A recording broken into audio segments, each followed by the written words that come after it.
Une fortune inespérée. Un rituel ancestral qui semblait trop beau pour être vrai. Et une famille qui réalisa trop tard que la richesse peut parfois porter un masque de malédiction. Dans un petit village niché au pied des montagnes du Rwanda, vivait la famille Nkanda. Leur quotidien était simple mais empreint de joie.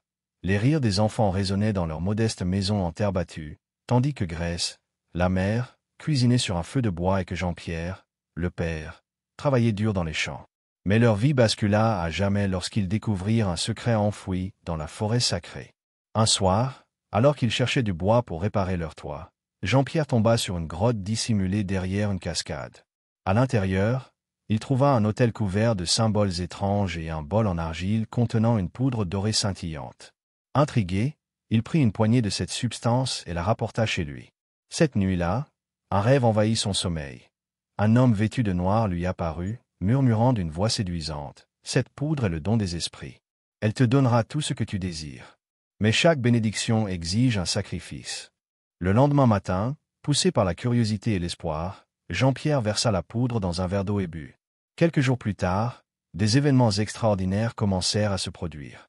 Les récoltes étaient abondantes sans effort, les créanciers oublièrent leurs dettes, et même les voisins commencèrent à admirer leur soudaine prospérité. La maison des Nkanda devint rapidement la plus belle du village, avec des murs repeints, des meubles neufs et des réserves toujours pleines. Mais avec cette richesse vinrent des signes inquiétants.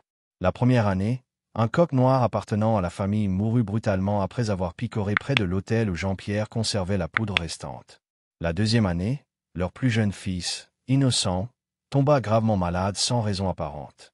Puis, la troisième année, Grace remarqua que son mari devenait de plus en plus distant, comme habité par une ombre invisible. Ses nuits étaient hantées par des cauchemars où des silhouettes encapuchonnées murmuraient. Le prix n'est pas encore payé. Un jour, incapable de supporter le poids du secret plus longtemps, Jean-Pierre avoua tout à Grace. Elle comprit alors que ce rituel n'était pas un cadeau divin, mais un pacte dangereux conclu avec des forces obscures. Ensemble, ils décidèrent de consulter une guérisseuse traditionnelle, connue pour son savoir sur les esprits et les malédictions. Après avoir écouté leur histoire, elle secoua tristement la tête. « Vous avez accepté un don sans comprendre ses conditions.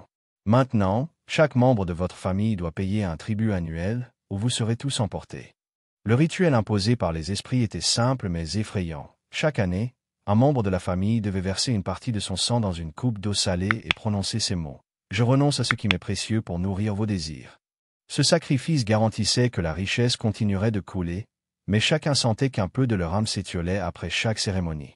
Les années passèrent, et la famille Nkanda devint la plus riche du village, mais au prix d'un fardeau insoutenable. Innocent, qui avait été sauvé grâce à un premier sacrifice, grandit fragile et taciturne, comme si une partie de sa vitalité avait été aspirée. Grace, autrefois rayonnante, semblait désormais écrasée par une fatigue constante. Quant à Jean-Pierre, il se noyait dans la culpabilité, sachant qu'il avait entraîné sa famille dans une spirale infernale. Un soir, alors qu'il préparait le rituel annuel, Innocent posa une question qui glaça le sang de ses parents. Et si on arrêtait? Si on refusait de continuer? Grace et Jean-Pierre échangèrent un regard terrifié. Ils savaient que rompre le pacte signifierait la fin de tout, y compris de leur vie. Mais quelque chose changea chez Innocent.